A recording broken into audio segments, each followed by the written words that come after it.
Hello दोस्तों, स्वागत है हमारे यूट्यूब चैनल बिहार सर्वे इन्फॉर्मेशन में। तो आज हम आपको बताने वाले हैं कि इस सर्वे में प्रपत्र 2, जिनको हम स्वघोषणा के नाम से भी जानते हैं, उनको कैसे भरना है। अगर आपके पास केवाला है और जो केवाला है वो व्यक्ति अगर ज़िंदा है तो उनके नाम से फॉर्म कैसे भरें।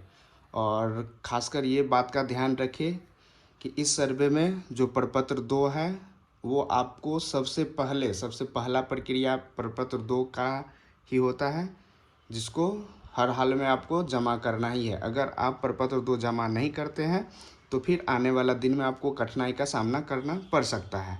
जो कि आप देख पा रहे हैं कि ये जो प्रपत्र 2 है ये इस टाइप का फॉर्मेट है और ये आपको ऑनलाइन या ऑफलाइन दोनों जगह उपलब्ध है।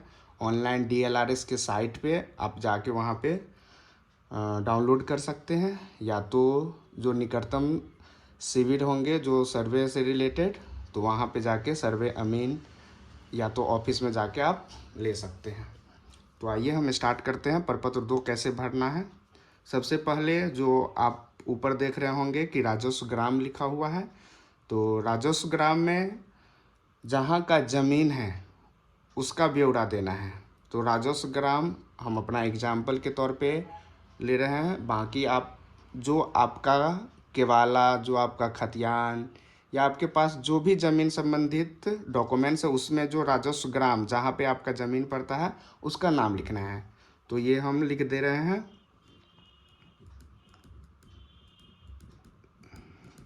ये हो गया आपका सुल्तानपुर एराजी। इसमें राजस्व ग्राम लिखने के बाद उसका थाना नंबर होता है, जो कि आपके रसीद, आपके केवाला, आपके खतियान सभी पे लिखा होता है। अगर आपका थाना नंबर जहाँ जो लिखा हुआ है वो थाना नंबर यहाँ ऐड कर देंगे। हल्का नंबर ये आपके जो कर्मचारी होंगे उनको उस मौजा का हल्का नंबर पता होता है। आप उनसे बात करके, उनसे पता करके, या तो जो अगर आपके मौजा के सर्वेयर हैं उनको भी पता होता है, उनसे बात करके आप अपना हल्का नंबर लिख सकते हैं, जो भी हल्का नंबर है। अगर ये भी मान के चलिए किसी भी केस में आपको अगर नहीं पता हो पा रहा है तो आप इसको खाली छोड़ दीजिए। वो जो भी आपके मौजा के सर्वेयर होंगे वो आपका कर देंगे या उसमें लिख देंगे।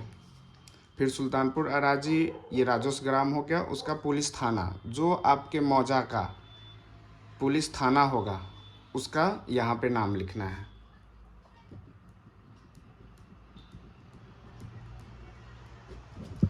उसके बाद अंचल, जो मौजा का जहाँ ज़मीन है उसका अंचल लिख देना है।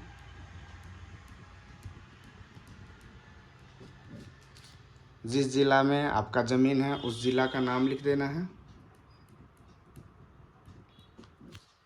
ये मेन हो गया आपका हेडिंग, जो कि आप देख पा रहे हैं कि हम सब भर दिए हुए हैं और आशा करते हैं कि आप भी भर लीजिएगा।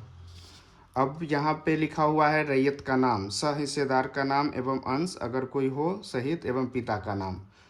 अगर जो रैयत जिनके नाम से केवाला है वो अगर ज़िंदा है तो उनका नाम यहाँ लिखाएगा इस कॉलम में। अगर मान के चलिए उनका मृत्यु हो गया है और उनके वंशज में बेटा हो, बेटी हो, तो वो क्या होगा कि वंशावली बनने के बाद उसमें जितने भी फरीक होंगे या जितने भी उनके वंशज होंगे उन सब का नाम इस कॉलम में लिखाएगा। तो हम आज आपको बता रहे हैं कि केवाला में अगर जिंदा व्यक्ति हो उनका कैसे करें। तो जिंदा व्यक्ति, अब मान के चलिए कि केवाला राम कुमार के नाम से है और ये अकेला भाई है। अगर ये 2 भाई रहे, 3 भाई रहे, 4 भाई रहे, तो सबका हम वो श्याम कुमार, वो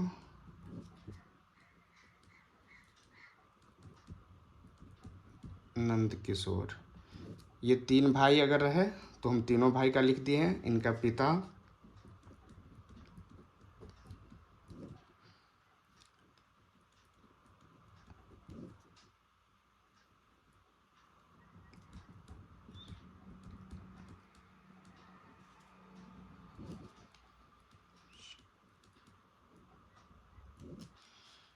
हम जो अभी बता रहे हैं वो इन तीनों नाम से अगर केवाला है उस केस में ये भराएगा। जैसे राम कुमार, श्याम कुमार और नंद किशोर तीनों भाई के नाम से केवाला है तो ये ऐसा भराएगा। अगर मान के चलिए कि इनके पिताजी के नाम से केवाला है तो ये स्वर्गीय, अगर मृत्यु हो गया है तो इनके आगे स्वर्गीय लगा देंगे, और जो उनके वंशज है, जो वंशावली में जो वंशवृक्ष बनेगा उसमें जो जिंदा व्यक्ति होंगे उनका नाम लिखा जाएगा यहाँ पे। और अस्थाई पता, इस ऊपर में जो हेडिंग है वो तो ज़मीन का है कि ज़मीन कहीं और है और हमारा घर कहीं और पड़ता है, तो ज़मीन का जो डिटेल है वो रहेगा यहाँ पे।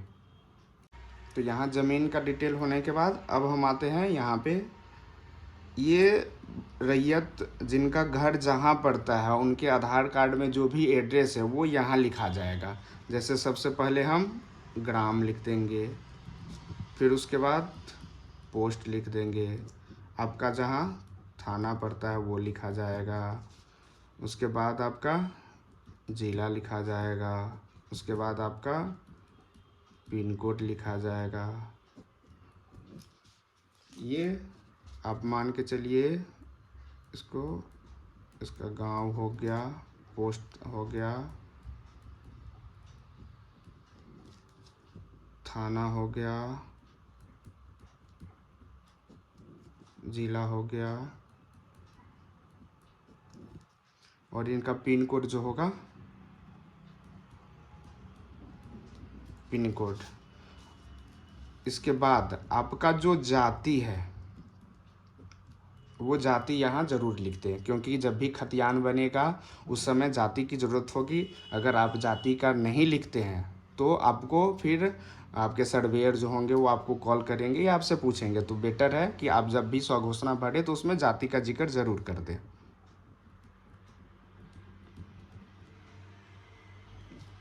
अब आते हैं ये खाता खेसरा। ये खाता क्या होता है? जब भी आप केवाला लेते हैं तो उसमें आपको एक खाता लिखा होता है जो कि केवाला या रसीद, केवाला में भी लिखा होता है और रसीद में भी लिखा होता है। तो जो आपके ज़मीन का खाता हो वो खाता इसमें लिख देंगे। ज़रूरी नहीं कि आपके केवाला में एक ही खाता हो, बहुत सारे खाता हो सकता है, तो जितने भी खाता है वो आपको यहाँ लिख देना है। तो हम लिख दिए खाता और खेसरा।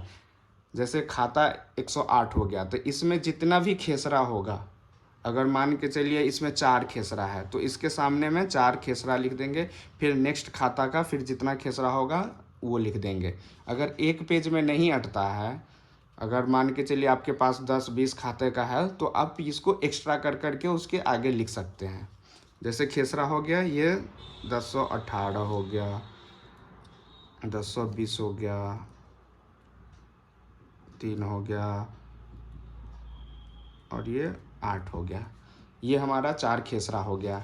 इसमें अगर आपका रकबा लिखा हुआ है 2 एकड़ 5 एकड़ या कुछ भी, तो कोशिश करें कि जो खेसरा लिखा हुआ है उसके सामने उस खेसरा का, क्योंकि अगर आप जब भी ज़मीन लेते हैं तो आपको प्रत्येक खेसरा में रकबा लिखा होता है कि 1018 में हम 2 डिसमिल लिए हैं, 1020 में हम 3 डिसमिल लिए हैं, 1003 में हम 5 डिसमिल लिए हैं, या और 1008 में हम इतना ज़मीन लिए हैं। तो जितना आपको खेसरा वाइज रकबा लिखना है, ना कि बराबर करके एक रकबा लिखना है। हाँ, अगर आपके पास उपलब्ध नहीं है और आप समिलात में ले लिए हुए हैं तब आप क्या कीजिएगा कि साथ में करके टोटल रकबा लिख देना है आपको। जैसे हम खेसरा लिख दिए तो 1018 में हम लिए हैं 10 डिसमिल, ये रकबा लिख दिए। 1020 में हमारा हो गया 3 डिसमिल, 1003 में हम ले लिए हैं 9 डिसमिल, और 1008 में ले लिए हम 4 डिसमिल। इसका कुल जो होगा वो हम लिख देंगे।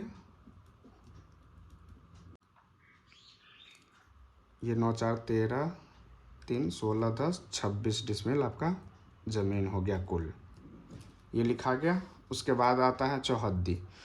चौहद्दी कोशिश करना ये है कि जो प्रेजेंट में अभी का जो चौहद्दी है वो आपको दर्शाना है। जो डॉक्यूमेंट्स में चौहद्दी लिखा हुआ है उसको नहीं दर्शाना है। ये आप प्रेजेंट में पहले जैसे आपका रैयत का कुछ दायित्व है इस सर्वे में, तो सबसे पहले है कि आप ज़मीन का अपना जो भी मेर वेर है ये सब सही कर लीजिए। और उसके बाद जो आपका चौहद्दीदार है जो कि प्रेजेंट में, वो चौहद्दी का आप इंफॉर्मेशन ले लीजिए, क्योंकि आने वाला दिन में जब भी सर्वेयर आपके ज़मीन पे आपके प्लॉट पे अगर जाएंगे तो उस समय आपको अपने ज़मीन का चौहद्दी बताने होंगे। तो यहाँ पे आप उत्तर, दक्षिण, पूरब और पश्चिम, ये आप चौहद्दी यहाँ पे लिख दीजिए जो आपका प्रेजेंट में है। ऐसे ही करके उत्तर, दक्षिण, पूरब, पश्चिम, फिर उत्तर, दक्षिण, पूरब, पश्चिम, उत्तर, दक्षिण, पूरब, पश्चिम। जो आपका प्रेजेंट में चौहद्दीदार होंगे उनका नाम यहाँ लिखा जाएगा। अब आते हैं किस्म ज़मीन में। ज़मीन का कई सारा किस्म होता है। कुछ ज़मीन ऐसा होता है जिस पे लोग घर बना के रहते हैं, कुछ ज़मीन ऐसा होता है जिसमें लोग खेती करते हैं, कुछ ज़मीन ऐसा होता है कि जो बरसों से पड़ती रखा गया हुआ होता है। तो जो आपका है, अगर आपका ज़मीन पे घर बना हुआ है तो उसमें हम आवासीय लिख देंगे। अगर आपका ज़मीन बहुत दिनों से, बहुत बरसों से, 2-3 साल से अगर वो ज़मीन पड़ती है, वो पड़ती लिख देंगे। अगर आप उस पर कृषि करते हैं, खेती करते हैं, तो वो कृषि लिख देंगे। बाकी जो भी आपके मौजा के सर्वेयर होंगे, जब भी आपका आगे का काम होगा उस समय वो धनहर, भीट, ये सब आपका डिसाइड कर लेंगे जब वो किस्तवार में आपके ज़मीन पे जाएंगे। तो फिर होता है शेष छोड़ के लगान। शेष छोड़ के लगान जब भी आप रसीद कटाते हैं, तो जो कर्मचारी या ऑनलाइन रसीद कटाते हैं तो उसमें एक कॉलम होता है शेष। तो जो आपका लगान लगा हुआ है उसमें से शेष का जो खाने के अंतर्गत जितना रुपया आया है उसको घटाने के बाद जो अमाउंट अगर आता है वो आप इसमें लिख दीजिएगा। अगर मान के चलिए आपका वो हटाने के बाद 10 रुपया लगा हुआ है तो आप 10 रुपया लिख दीजिएगा। फिर आता है जमाबंदी। जब भी आप रसीद कटाते हैं या कोई भी ज़मीन का अगर हम जमाबंदी कायम करवाते हैं, मोटेशन करवाते हैं, तो आपको एक जमाबंदी मिलता है। तो रसीद के कॉर्नर पे जो पहले रसीद कटता था हाथ से, वो रसीद के कॉर्नर पे जमाबंदी लिखा होता है। और अगर आप नया ऑनलाइन रसीद कटाते हैं उसमें भी आपका जमाबंदी रहता है, तो वो जमाबंदी संख्या इसमें लिख देंगे। जमाबंदी संख्या ये हो गया। और अगर आप ऑनलाइन रसीद कटाते हैं तो उसमें आपका भाग लिखा होता है और पृष्ठ लिखा होता है। ये भी कोशिश करना है कि आप लिख दें, ताकि कभी भी अगर किसी को चेक करना हो तो वो मतलब चेक कर सकते हैं इनके माध्यम से। अब आते हैं कि भूमि पर दावा का आधार यथा उत्तराधिकार, दान, क्रय, बंदोबस्त, अन्य।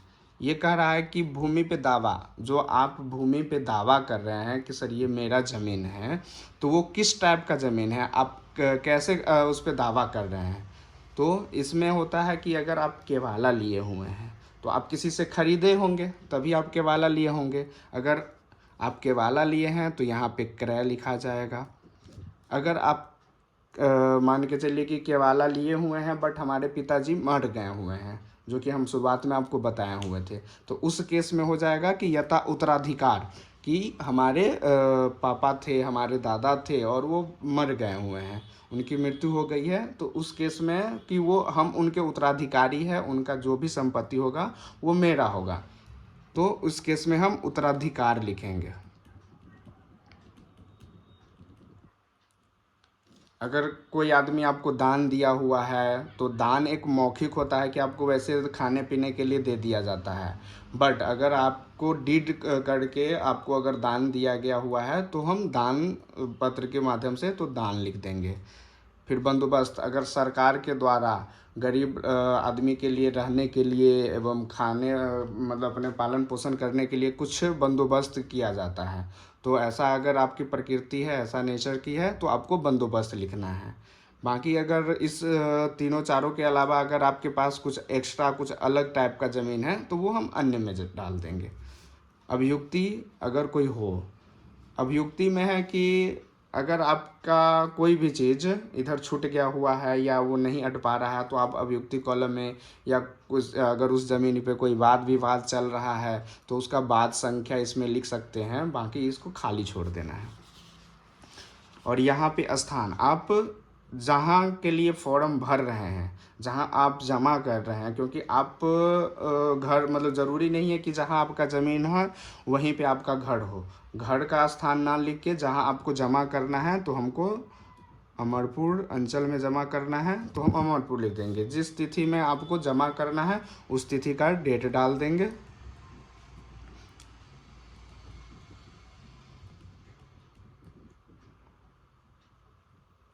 ये डेट डाल देंगे। उसके बाद आते हैं रैयत का हस्ताक्षर, अंगूठे का निशान, मोबाइल नंबर एवं आधार संख्या। इसमें है कि इसमें 3 आदमी हैं तो हम तीनों आदमी का साइन नहीं करा पाएंगे, एक जगह ही कॉलम है। तो कोशिश करना है कि इसमें से जो बड़े भाई होंगे या जो यहाँ पे अवेलेबल होंगे, जो यहाँ जमा करने आए होंगे, उनका यहाँ पे या तो अंगूठा निशान हो जाएगा या तो उनका साइन हो जाएगा। फिर उसके बाद मोबाइल नंबर, आप अपना जो भी मोबाइल चालू हो उसका मोबाइल नंबर जो 10 डिजिट का होता है, ये मोबाइल नंबर डाल दीजिएगा, क्योंकि आने वाला दिन में जब भी खतियान बनेगा उस समय ये मोबाइल नंबर उसमें ऐड हो जाएगा। तो कोशिश कीजिएगा कि वैसा मोबाइल नंबर दे जो कि हमेशा चालू रहे। तो 10 डिजिट का अपना मोबाइल नंबर डाल देना है। आधार संख्या में है कि जो आप जमा कर रहे हैं, जैसे राम कुमार, श्याम कुमार और नंद किशोर के नाम से हम जमा कर रहे हैं, तो इनमें से किसी एक का कोशिश करना है कि जो बड़े भाई हैं उनका आधार संख्या इसमें डालना है। तो आधार का जो 12 नंबर का डिजिट होता है वो आपको डाल देना है। ये आपका प्रपत्र 2 कंप्लीट हो गया है, जो कि आप देख पा रहे होंगे सही से। अगर इसमें अगर आपको कोई कन्फ्यूज़न हो तो आप कमेंट बॉक्स में ज़रूर कमेंट करें। धन्यवाद।